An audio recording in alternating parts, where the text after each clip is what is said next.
Hello, friends. Hello, family. How are you doing? Just jumping on today, just making myself accountable, just doing the work. Just doing what work is that?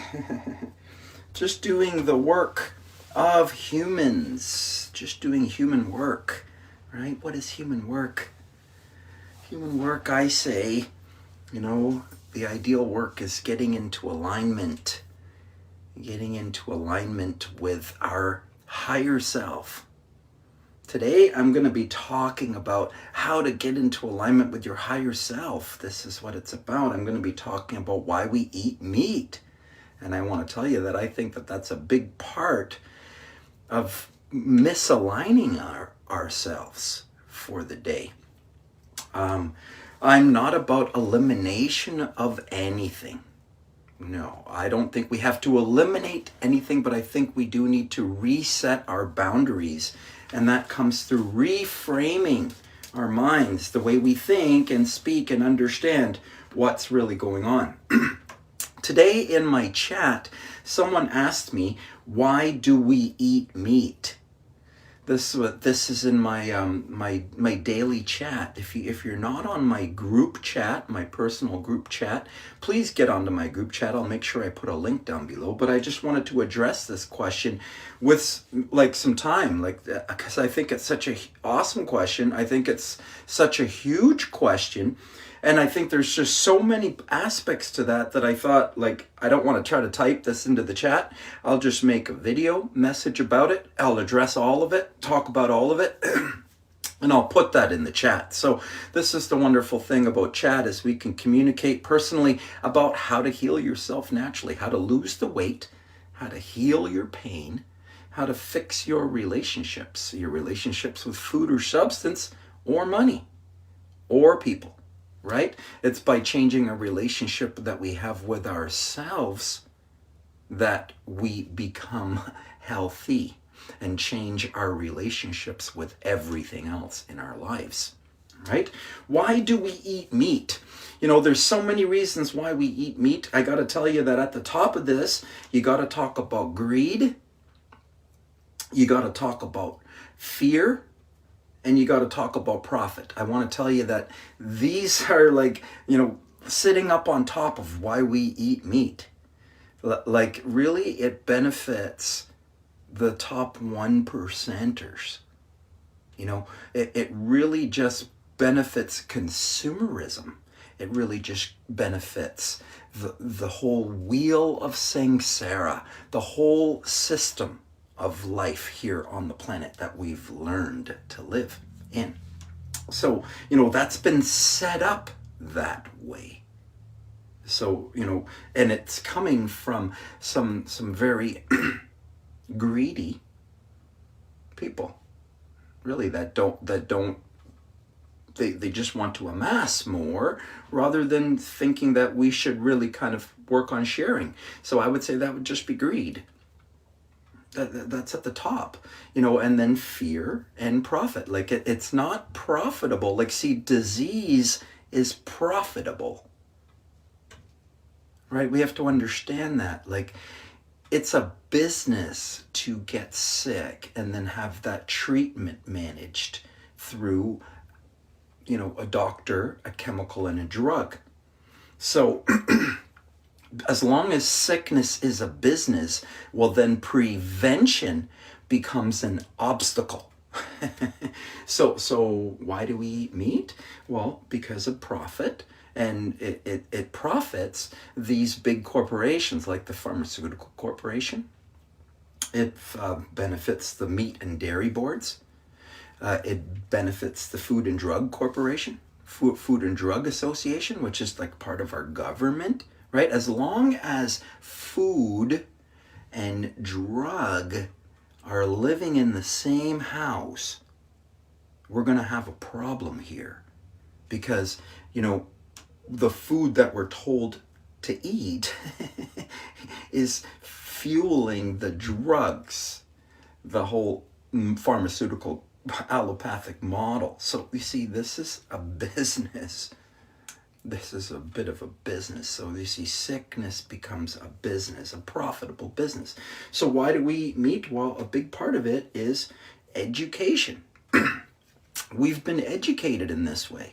We've learned, through science, right from grade 2, grade 1, they were telling us about, you got to get your meat and you got to get your 4 food groups, and we've been taught that through education. And as you move up through the education, I studied kinesiology and psychology at university. So you're talking about science at the post-secondary education. The further you go with this, the further it just grows. The same miseducation that's going on. So education, a major part of why we eat meat. Media, marketing, propaganda. Why do we eat meat? It's because it spins this whole wheel. That's what's the message that's in the marketing wheel, which is what we put on the news, what we see in the magazine, what we see on the television sitcoms, even the jokes, even the things that everybody says, everything that you read and see that comes through, it doesn't get out into the public unless it qualifies through the channels that are in alignment with the status quo, which is the message that the governing body, the leadership, the 1%ers that are benefiting from this, they fuel that marketing and they put that out on the TV, and that's the message that's on the radio. That's the message that we hear all the time. If you watch, start the new year, drop the Apple and in New York, if the things that they're going to be talking about on TV, on public TV, if you watch the NFL, if you watch the commercials, everything that they're talking about, everything that's happening, everything that's being marketed to us is about size and weight and reducing body fat and having a problem with having body fat. But then at the same time, we're selling fast foods and Pepsi Cola and everything that's all generating dollars. That's all profit. That's all marketing. That's all coming through marketing and propaganda. Education, marketing, propaganda, addiction. We eat meat because we are addicted to it. Right? We've been told from when we were young to eat it, we got addicted to it, and now it's hard to reduce it. And I'm not saying that you need to get rid of it. We don't need to eliminate meat. It really but it significantly should be reduced. I love this statement, Mark. This is not it's not a coincidence, right? It's been set this way. This is the way that we've been taught, and then we've been addicted to this. We've gotten addicted to this lifestyle. This is the way that we have gotten used to being. So, it's hard to break or change a habit or an addiction. This is the human pitfall. We just, a creature, an object at rest wants to stay at rest, doesn't want to make change, and a creature in movement, an object in movement, tends to stay in movement. So this is just the nature. If you're in this addictive lifestyle, you just do it. So it's all a part of the lifestyle, right? It's like a thought process. It's a miseducation. It's a thought process that's become a lifestyle or a way of being. It's the way that everybody's being. So when you see everybody else doing it, you think, well, that must be what we're supposed to do, right? So history. Because your mom and dad ate it, because your grandma ate it, because everybody else has been eating it, and that's what you see. Your beliefs, like what you see in the Bible and what we're told to read in religions, your beliefs may have led us to, eat and drink. That's what we've been taught to do. So it's been education, but there's a lot of reasons why. I wanted to mention, right down to the science. Coming right down to the science of it is that we've been educated. That the cell. There's 100 trillion cells in the body. And at the cellular level, the cell organelles are made up of amino acids or proteins, which make amino acids.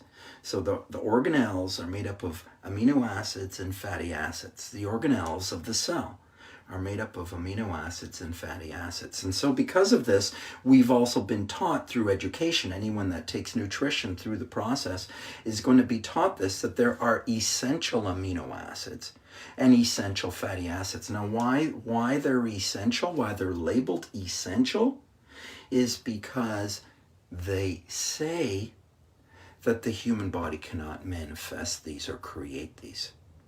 Now, I want to tell you that that's an untruth or a half-truth at best.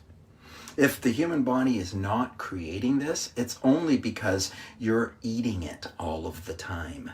You see how the human body is? If you take it in all of the time, then your body doesn't need to create it.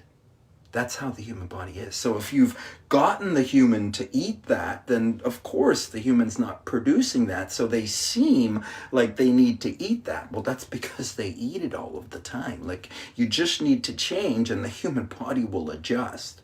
This is how the human body is. There is nothing that the human body needs that the human body can't make for itself. Like, the maker didn't make you in a way that there's these certain things that are missing from your life. It's not true, but this is how we are taught, right? So that's miseducation. So it's the amino acids, it's the fatty acids, it's this miseducation. It's this education that we are afraid of sugars, right? So we've linked sugars to cancer and disease. And I want to tell you that there's such a misunderstanding here about sugar, okay? It's not that sugars create disease. It's that glucose creates disease. Okay? That's the thing. It's glucose. And it's all glucose-related chains of starches and sugars. Glucose, sucrose, which is two molecules. Glucose and fructose together make sucrose. Maltose, galactose, any of these other toses, I don't know why they're not on my mind right now, but we've got disaccharides, polysaccharides. These are multiple chains of glucose molecules and then getting bigger into a starch. Okay, so all of this glucose nutrition, and we're taught that the human is a glucose eater. And the way that they teach this is they just say, well, reference it. Well, look at the human. He's eating mostly glucose. He's an omnivore. So see, the human eats an omnivore. He eats meat and he eats starch and he eats vegetables and he eats fruit. So he's an omnivore. Well, understand that we've been taught to be an omnivore. So that doesn't mean that that's how we are. Okay? So miseducation, right? Because it's always been that way, that's how come we do it that way, right? But understand that it's a miseducation. See, we were taught that we were a glucose eater when really we were a fructose eater, a fruit eater. See, fructose is a live sugar, a living sugar. Fruit sugar, fructose, it's the lowest glycemic sugar. And it's very special because it can be absorbed into the body without insulin, despite insulin troubles. And that's why fruit is actually the greatest way to manage any blood sugar problems like diabetes. It would be like the healer, whereas you think sugars are bad, so you think you should avoid the fruit. But fruit isn't glucose. Fruit's fructose. So see, it's a miseducation. It's a misunderstanding. You see, fructose is the living sugar, glucose is the dead one. See this? This is what happened. We used to be, they say we were hunter-gatherers. Hey, maybe we were. Okay, so we were hunter and gathering. So we would eat some days and some days we wouldn't. We would fast. There would be no food. There'd be food and then there'd be no food. This is how we ate. Food sometimes no food. That's how it was. But then we got into food every single day. And we learned that we should have food 3, 4, 5 times a day. So we were taught that through education, and through that teaching, miseducation, half-truth, because of that miseducation and half-truth, we started to do that, and then we got that addiction. So, why is it? Well, it's because of amino acids, it's because of fatty acids, it's because of cellular structure, it's because of the science that we've been taught. But it's not a true science, it's not an authentic science, it's a half science. It's a marketing science. It's a science that profits or shows you something, a snippet of the reality. See, let's talk about what happened about 12,000 years ago. We started to eat bread. We started to eat bread because what? It was just a lot more convenient over the winter time to have bread, because you could sit wheat on the shelf, has a shelf life of years. Whereas fruit, if you sit it on the shelf, it's only going to last 2 weeks. So which is more profitable to the society? And so which takes off and starts selling and opening restaurants and selling fast food joints and pizza places? Because the breads sell. Like 12,000 years ago, what happened was people that were selling fruit, their fruit would spoil because the bread started to come. And everyone could have bread and wheat on their shelves all winter long. And it was more convenient for us to live that way. And it was more profitable for you to live that way. You could have a whole field of wheat. You could chop that whole field of wheat down. It'd be dead now.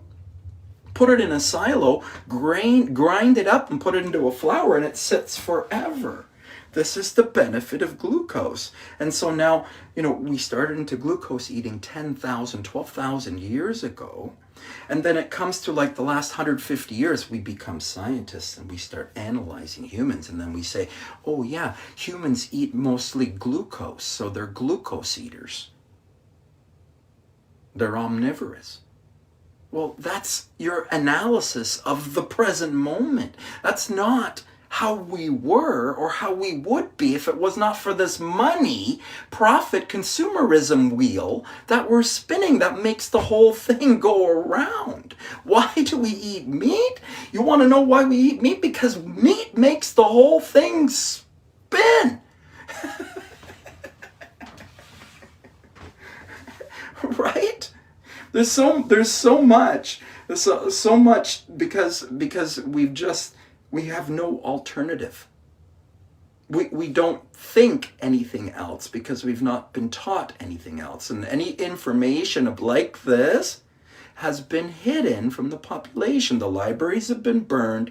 The information's been blocked, so nobody can get it. So the only way you can get that kind of knowledge is one, speaking to someone who's done some really heavy-duty study and research and spoken to a lot of people all over the planet to get that information, and then cross-referenced it with some sort of internal wisdom, some sort of internal dialogue, some way of reaching to the source energy within yourself. This is the meditation. This is the breath work. This is the physical and mental wellness practice.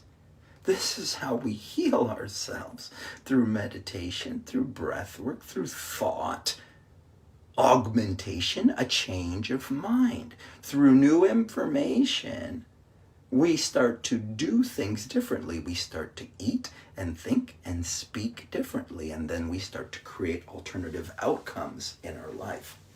So what am I saying? Should we be vegan? I'm not saying that you have to be vegan or that we should be vegan, or I'm not saying that either, okay? But I would definitely say you should reduce your animal protein. Yes, I would suggest if you're over 40 or 50, if you're having any problems with your health, if you're gaining weight, if you're having digestive problems or elimination problems, if you're having problems with sleep, if you're having problems with career, if you're having problems with your relationships, if you're having human problems, if your problems are going up, I would definitely suggest you reduce your meat. I would suggest you reduce your meat and your fats. Your proteins and fats. These are the big chain molecules. You want to reduce the big chain molecules. This is the most digestive effort. Reduce the digestive effort and free up some more energy for healing. Move to more raw foods, live foods, fruits and vegetables, fructose-focused nutrition, live food nutrition, fruits and juices, nutrition that hydrates the body. Rehydrate the body, right? This is what we need to do. So I'm not saying you need to be vegan, but I would say, let's go half meat.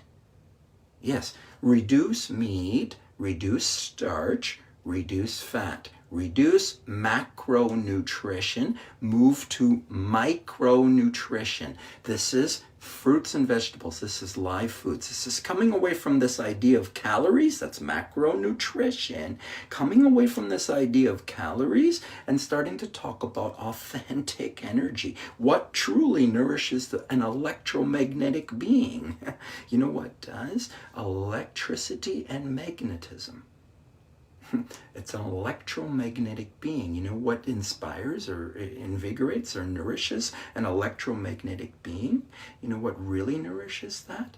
Is electricity and magnetism. It's what's going on in every single cell, where the electron is spinning around the proton, right? The electron spins around the proton indefinitely, and it doesn't eat, okay? There is a part of you that is infinite, that doesn't need food.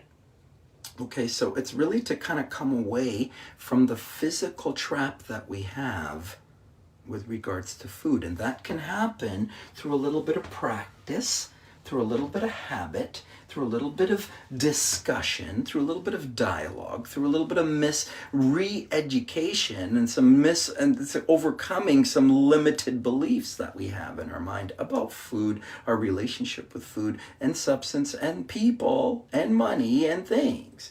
Yes, all of this can be changed. I'm not saying that you have to be a vegan, but I would say reduce your animal proteins, reduce your macronutrients, move towards live foods most often, not all of the time. I'm not saying you have to do it all of the time. I'm not saying you're bad if you don't, but I'm saying you need to trend in this way. If you're overweight, if you're dealing with pain, if you're having trouble with your health in any way, this is your sign and signal. If you're over 40, if you're over 50, if you want to see some change in your life, you got to make some change in your life. Here's a simple thing that you can do to make a change in your life. You can reduce your animal protein today.